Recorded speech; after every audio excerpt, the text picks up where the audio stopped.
直到最后，都在描述保罗他怎么样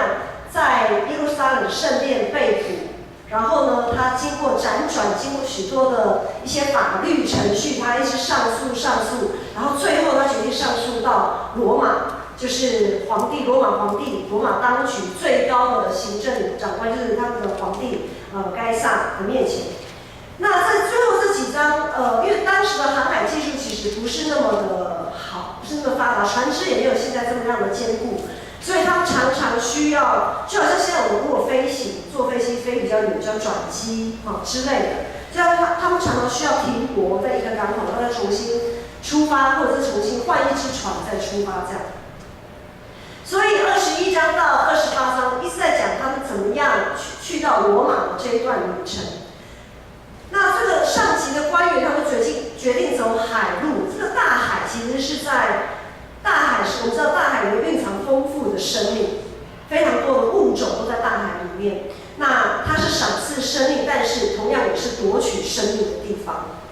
一旦有海难，真的在船上的人真的是，应该是没有什么办法啊，拿他没有办法，就是只能任风浪让拍打这样子。好，所以在圣经里面呢，大海常常是用来形容在面对人，在面对试炼。面对苦难，甚至面对被灭绝，比如说我们都知道挪亚方舟都是大洪水，面对苦难试炼的地方。今天的经文就是在这一趟他们怎么样从耶路撒冷一路航行到罗马的这一段其中的一段过程。这一段过程里面呢，船上有一些角色，有百夫长跟士兵，他们是做决策的。他们这些百夫长士兵呢，带着一群囚犯，当然这些囚犯包括保罗，也在囚犯当中。还有呢，当然坐船嘛，一定要有专业人士，要有划船的，就是雇船的，就是水手跟船长这样。这些人在同一艘船上，他们能不能同舟共济，还是说他们只是一群乌合之众？等一下我们在经文里面。会发现他们到底是乌合之众，还是可以同舟共济的人。其实我们教会里面，只要是有基督徒的地方，就是教会。教会小至我们建成教会，一直扩大到台北中会，整个台湾的教会，甚至于普世的世界的教会。教会就好像在一艘船上，那上帝是我们可以靠岸休息的地方。如果我们是汪洋中的一条船，那上帝就是我们可以靠岸休息的地方。水能载舟，也能覆舟啊！上帝的膀臂，当我们要往上帝那边靠的时候，我们这艘船上的人到底是能同舟共济，还是一群乌合之众？我们等一下跟着经文一起来思考一下。在当时的保罗就开始航行，他们到了一个地方。叫格里特的这个地方呢，他们要继续往前行。可是呢，在这个时候，他们发生了一些争执。圣灵启示保罗，跟保罗说不能再往前走了。在第10节，一样是27章前面，就是这段经文的前面同样是在这一章27章里面，第10节说，保罗就说：“各位，我看这次的行船，不但货物和船都要受损伤，大遭破坏。”连我们的性命也难保。保罗透过圣灵跟他的启示，保罗站出来，他是个囚犯，他站出来跟大家这样呼吁。这个时候，百夫长大家会听那个船主、船长怎么说嘛？他们就说 ：“OK 啊，没问题啦，照这样子的天候，照这样子的风向、气候，这个季节 OK 啦，我们可以平安的到达罗马，没有问题。毕竟他们是专家嘛。”船主都没有意见了，船长也觉得 OK 好。当然，如果你是百夫长，你会听谁的？当然是听船主跟船长吧。谁会听一个囚犯？保罗在那个时候他是个囚犯的，谁会听囚犯？没有人会站在囚犯那一边。果然被保罗应该说被圣灵他不会出错保罗果然被保罗说中了。才启程没有多久，就遇到了大风浪。在这一段27章里面，就有一段形容了他们怎么样船身被大浪打得摇晃，他们根本没有办法开船，只能任由任由风浪摆布这样子。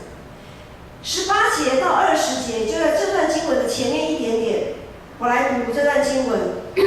它叙述了一段惊心动魄的过程啊。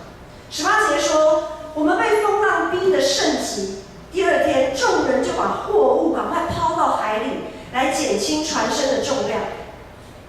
又隔一天，到了第3天，水手们这样子还没有办法，就是还是情势还是非常的危急。到了第3天，水手们又亲自把船上的一些器具也一起比较不重要的器具也通通丢到海里了，减轻船的重量，然后把帆也降下来，让船身可以相对的更稳定一点。但是20节又说，太阳跟星辰多日不显露，又有狂风大浪的催逼，我们得救的指望完全断绝，没有任何进食的欲望，他们没有办法吃东西啊。狂风大浪，我不晓得大家如果有晕船的经验的人就知道，这个晕船一晕下去就是一直反胃，你根本不想要吃东西，然后一直在那边晃了，站也站不稳，根本也不想去，完全不想去拿东西来吃这样子。好在这个性命攸关的时刻，大家已经放弃得救的希望了，那个盼望都失去了，信心都失去了。在这个性命攸关的时刻，保罗跳出来，坚定的，他再一次跳出来。之前他跟大家的呼吁，没有人要理他，继续出航开船。这次保罗他又跳出来跟大家说，就是今天的经文21节的后段到25节。保罗说：“诸位，你们本该听我的话，不应该离开克里特岛，免得遭这样的损伤跟破坏。现在我劝你们放心，你们的性命一个也不失上，唯独失丧这条船。因我所属所侍奉的上帝，他的使者昨夜站在我的旁边，对我说：保罗，你不要害怕，你必定站在凯撒的面前。这个意思是说，你一定会到罗马大帝凯撒的面前，完成你上诉的整个过程。意思是你一定会平安的到达罗马，不用担心。并且与你同船的人，上帝都赐给你了。也就是说，这艘船按着圣经的记载，将近300个人，将近300条性命都在你的手上，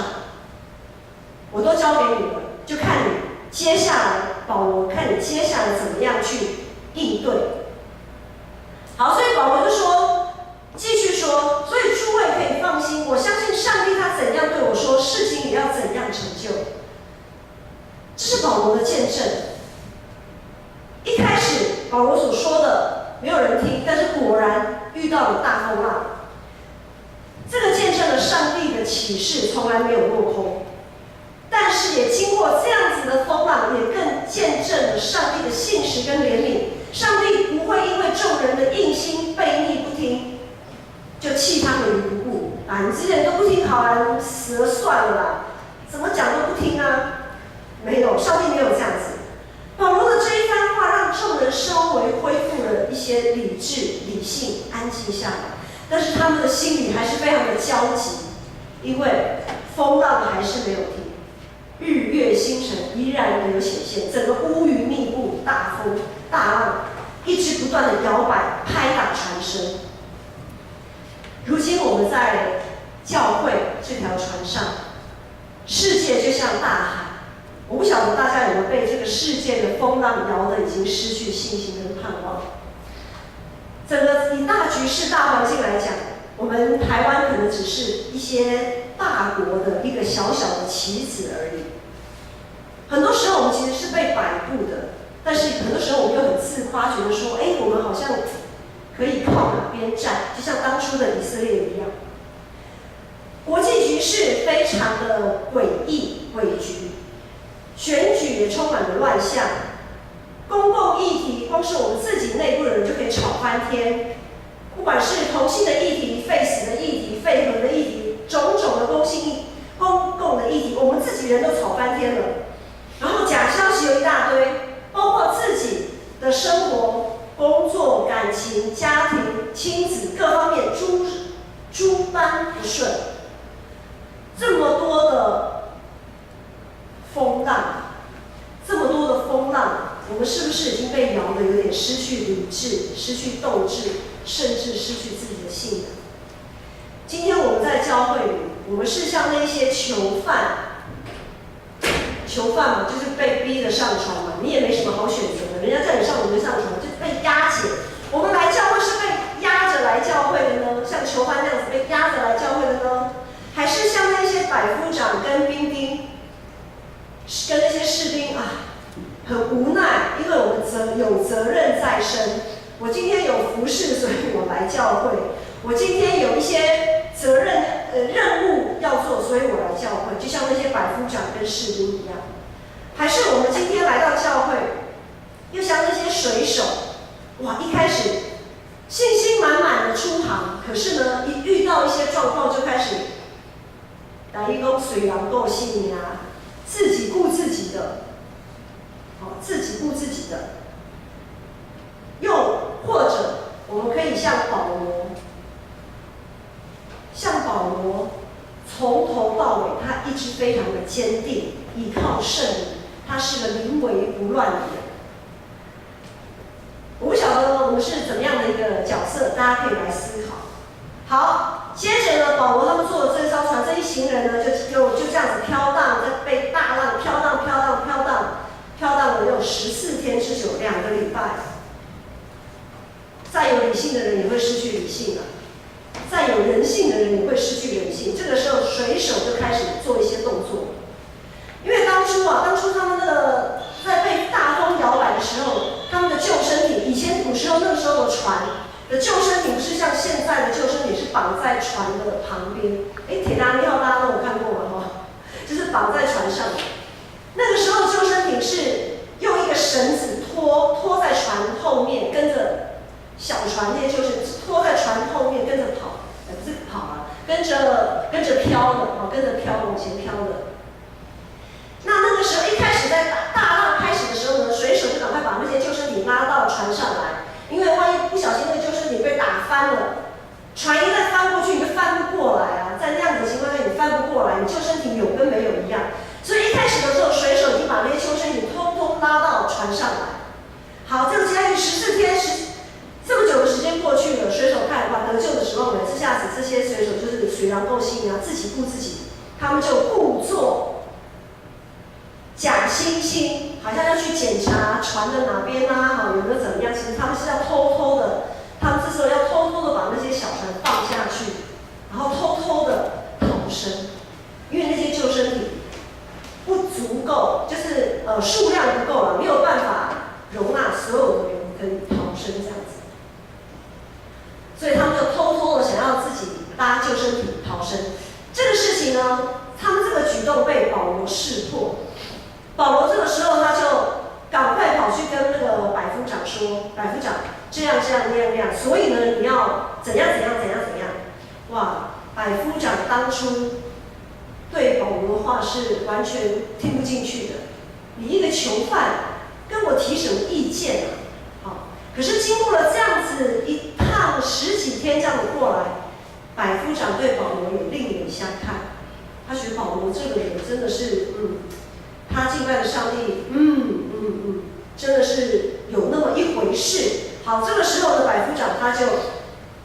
不像之前拒绝了保罗，拒绝圣灵，他这个时候他接受了保罗的建议，他选择相信保罗，选择相信保罗所敬拜的上帝，他就二话不说，命令士兵怎么样，拿着刀把那些绳索，就是拖曳着这些小船救生艇的绳，通通砍断，全部砍断，要活一起活，要死一起死，没有人可以置身事外。百夫长的觉醒至为关键，因着百夫长的觉醒，整艘船才有得救的契机跟曙光。因着百夫长跟士兵的他的觉醒，他带着那群士兵也好像被分别出来，靠向保罗，靠向上帝这边。水手们集体上演了这出闹剧啊，看起来是闹剧，但是呢，却成为百夫长觉醒的契机，也成为全船可以得救的契机。有的时候，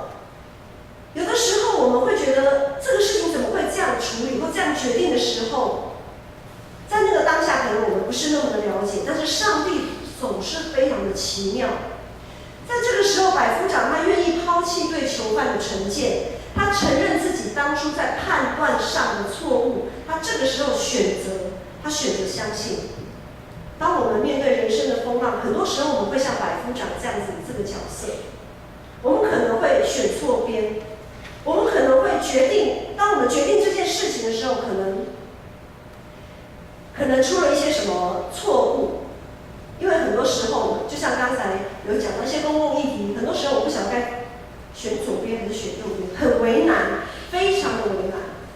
但是呢，即使我们错失了许多的良机，即使我们好像看起来错失了许多做正确选择的机会，但是我们是不是依然能够相信上帝仍然保守与看顾，而不是失去了信心与盼望？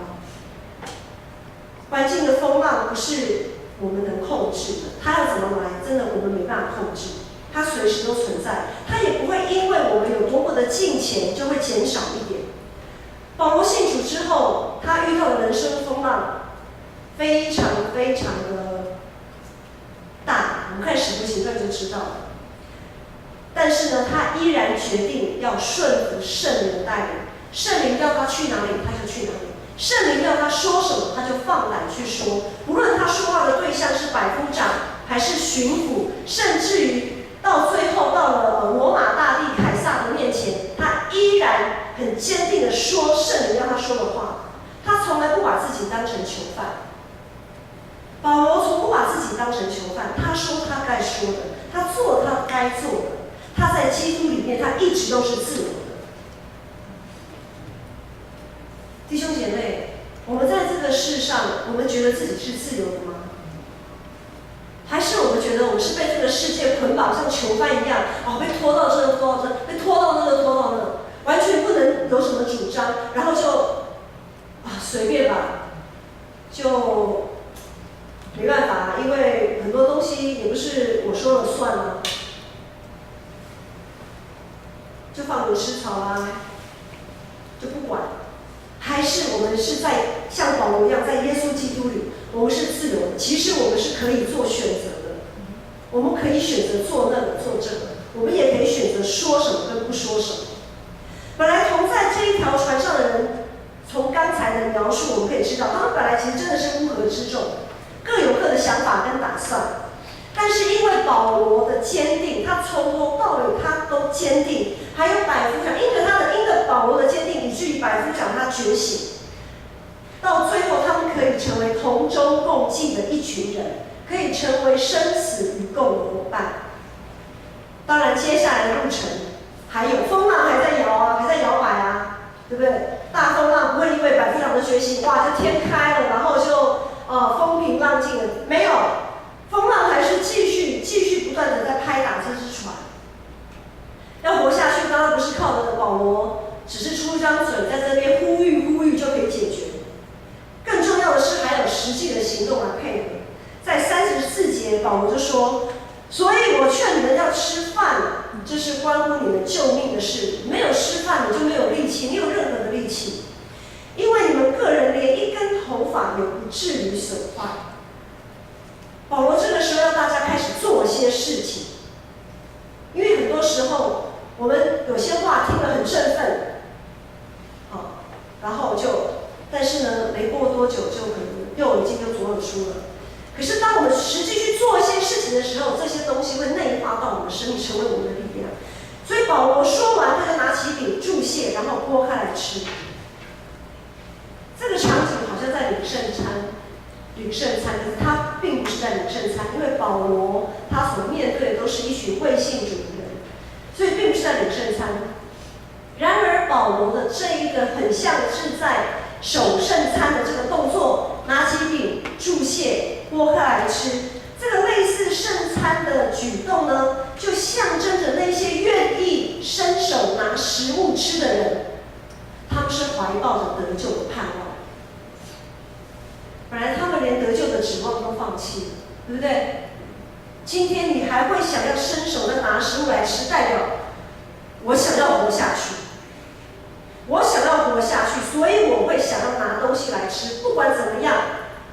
就像前一阵子牧师就拉肚子嘛，你就说拉肚子你不吃不喝，你就是很整个人没有力气。那医生都会说，不管怎么样，你还是要吃。你即便你会还是吃了还会拉，但是你还是要吃，因为你要吃，你才有抵抗力，你才有力量，你才有复原，你才会复原的更快。所以这个时候，他们内心会想要拿东西吃的这个举动，让他们有了这个活下去的盼望，越来越内化，越来越扎实。他们是一群凭着信心领受食物的人。耶稣是生命的粮，让我们有信心可以面对人生的风浪，有信心去面对教会、社会、国家，甚至于世界性的风浪。在这艘船上，有的时候我们可能会像那些水手，一开始信心满满，但到最后只顾自己。有的时候我们可能会像那些囚犯，被逼着、被押解来到教会。有的时候我们可能会像百夫长跟那些士兵，有任务在身，我们才来教会，非常无奈。有些时候我们又像保罗，意志坚定的信靠主。在世界无情的风浪当中，我们是什么角色？我们很有可能从我们信主以来，我们都是同样的一个角色，但也有可能我们常常在这些角色当中变来变去，换来换去。有的时候我们是水手，有的时候是囚犯，有的时候是百夫长，有的时候是保罗。我们现在是什么呢？我们最近的生命状态，我们比较像哪一个角色？今天是圣灵降临节，是教会的生日，是一段旅程，新的旅程的开始。每一次的主日都是一个小小复活的日子。未来的日子仍然充满了风浪，未来的日子仍有许多的变数，但感谢主，圣灵一路引领我们，一路保守看顾我们，因为上主必不把我们的灵魂撇在阴间，更不叫他的圣者遇见朽坏。接下来我们要领圣餐，我们要一起在圣餐里面纪念主耶稣基督，他为我们因着我们的不信，我们的罪，他流宝血，牺牲自己，赎回了我们，让我们知道他确实是可信的。我们依靠他，我们就不怕风浪；我们依靠他。